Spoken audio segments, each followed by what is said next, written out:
નિવૃત્તિ પછી જ્યારે લોકો તેમના બાળકો પર આશ્રિત બની જાય છે અને આરામ કરવા વિશે વિચારે છે, એ ઉંમરે મુંબઈના કિરણ કુમારે પોતાની પૌત્રી પલોમા માથુરની સાથે મળીને નાના બાળકો માટે શરૂ કર્યું છે એક અનોખી શાળા, લિટલ સ્પ્રાઉટ એજ્યુકેશન, જ્યાં તે બાળકોને માત્ર પુસ્તકો જ નહીં, જીવનના જરૂરી પાઠ પણ શીખવે છે.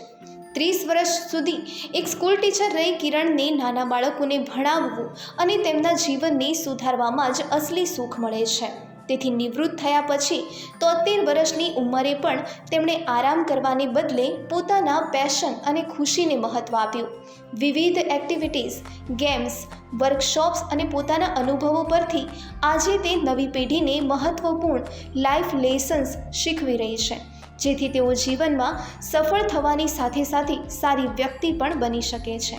કેમ છે ને કિરણનું જીવન આપણા બધા માટે એક શીખ?